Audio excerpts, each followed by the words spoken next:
Hello everybody, welcome to Awesome Rusty Bucket. Subscribe to the channel if you have not already and drop a like on this video. It only takes 1 second and makes a massive difference in how the video performs in the YouTube algorithm. This is going to be the first video that's not a post-game recap in a very long time. I hope it still does well. It probably will because I'm being an asshole in this video, which is ironic given that the topic of this video is an asshole. Dillon Brooks is an NBA player that I have been very hot and cold on historically. When it was early in his career, I was quite a fan of Dillon Brooks, actually. Given that he was, I believe, if not a second-round pick, a really late first-round pick, I touted him as one of the steals of his draft. His defense was very significant, and while he did have some poor shot selection that's always existed throughout his entire career, I did think there was a world where those shots might start going in, and the possibility of him being a decent three-point shooter. Now, that didn't come to be, and rather than actually becoming a competent offensive player and being a good three-point shooter, Dillon Brooks instead elected to be an asshole. And look, there's definitely a strong place in this league for being an asshole. You can't deny it. Patrick Beverley's made an entire career of it. Draymond Green's obviously a big part of his career has just been how much of an ass he can be sometimes, for better or for worse. But that's a role, that the villain role or whatever, it's existed forever. Me personally, I think it's a little bit corny. I think it's a little bit corny to be like, yeah, I'm the villain of the NBA. Like, okay, man, like, you're the Joker. Cool. Obviously not talking about Nikola Jokic there. But I've had my beef with Dillon Brooks, and when he had a beef with Draymond Green the next day, or maybe a little bit later, I don't remember exactly, had a podcast where he said the dynasty starts after you, not with you, about Dillon Brooks, talking about the future of the Memphis Grizzlies. And frankly, as much as I can find Draymond Green's takes to be sometimes disagreeable, I couldn't have agreed more. And apparently, the Memphis Grizzlies couldn't have agreed more, because a report from Shams came out, and this is pretty nuts that this happened, saying that the Grizzlies told Dillon Brooks under no circumstances would he be back for the Grizzlies next year. That phrasing is what I find particularly interesting. Under no circumstances. That was a very declarative statement and a very intentional one from almost like a PR perspective, I guess. Like, that kind of internal stuff doesn't really get leaked that often, but I feel as though the Grizzlies in some way intentionally let that come out, just to be clear, like, yeah, we don't fuck with this dude anymore either.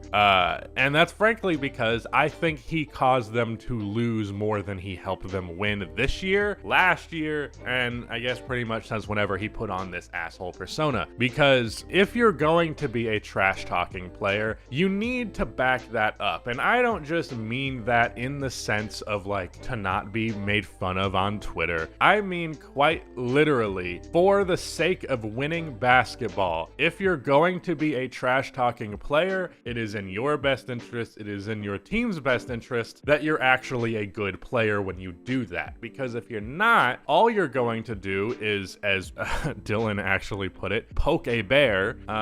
Here's the thing about that. If you poke a bear and you don't have a big ass gun, all you did was choose to get mauled. That's all you did. It would be one thing if Dillon would strike back, do some crazy shit to offset LeBron or the Lakers at large, but he didn't. He poked a bear, and then the bear ripped his team apart. It's fucking ironic given that his team is called the Grizzlies. But yeah, don't do that. And it's happened before, and that part has been a real negative for their success. But even more significantly than that is his shot selection, man. He just shoots the ball so much while not being good at it. And that is so detrimental to his team's offense. Now, in the past, 2 years ago, the Grizzlies didn't really have the offensive players necessary to, say, okay, Dillon, don't shoot that. Because, frankly, a lot of the times he was shooting it, it was okay, what else are you going to do offensively? Because other than Ja Morant drives and, a pick and pop from Jaren Jackson, you're not really getting that much offense going. But since then, Jaren has become a far more skilled interior scorer and post scorer who takes the ball off the dribble into the paint all the time and is, again, a good three three-point shooter, and Desmond Bane is there. Now, Desmond Bane was not good in the Lakers series, but, you know, I'd much rather him shoot the ball than Dillon Brooks. Versus the Los Angeles Lakers, Dillon Brooks went 4 for 11, 3 for 15, 4 for 11, 3 for 13, 5 for 14, and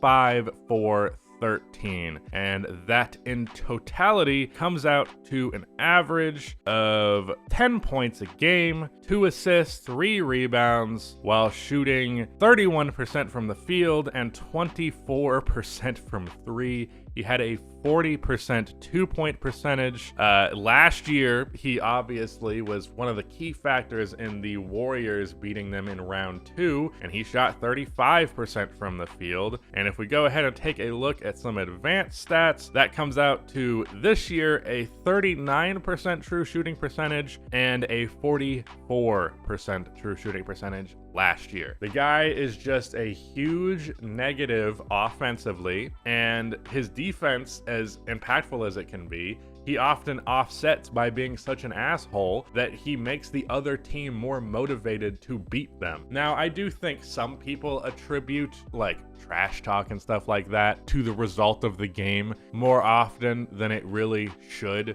It's often, I think, something that feels like it affects the game more than it actually does, but it does affect the game. And in this case, for Dillon, for the Grizzlies, what he did affected them very negatively. So as for Draymond's statement that the Grizzlies will be a better team removed from Dillon Brooks, I could not agree more. Maybe they're a little worse in the regular season, but when it comes to the postseason, not having a player doing the shit that Dillon Brooks was doing is for the best. And I think now that they're freed from Dillon Brooks, they can actually be a serious contender. This offseason, I imagine they're going to pursue some sort of defensive wing who can hopefully actually shoot the ball, but moreover, not shoot it too much and not poke bears. So yeah, Dillon shot himself in the foot here multiple times, which is, you know, pretty impressive given that he normally misses all of his shots. There's a lot of discussion about like what team is he going to play for next, and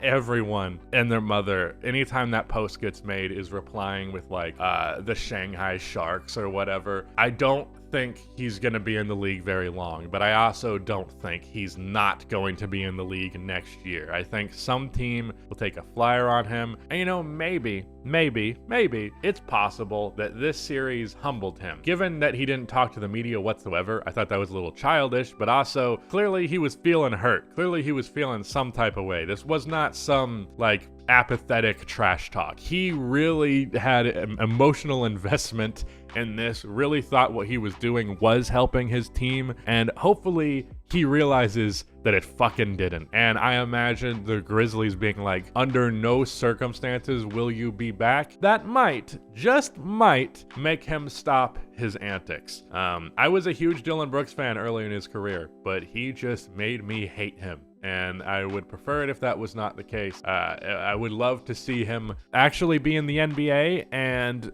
not have the problems that he does. But so long as he does have the problems that he does, the shot selection, the stupid antics, he's not going to be in the league for long. He just won't. And I wouldn't be shocked if he signed with a team this offseason and was released at some point if this stuff continues, because it's just not conducive to winning basketball, which is ironic given that historically he's been the type of player that people go like, yeah, that grit and grind mindset, that's the type of stuff that wins you basketball games. Turns out it doesn't. It just doesn't. But yeah, that's it. Shout out to Rudy for editing this. Edited.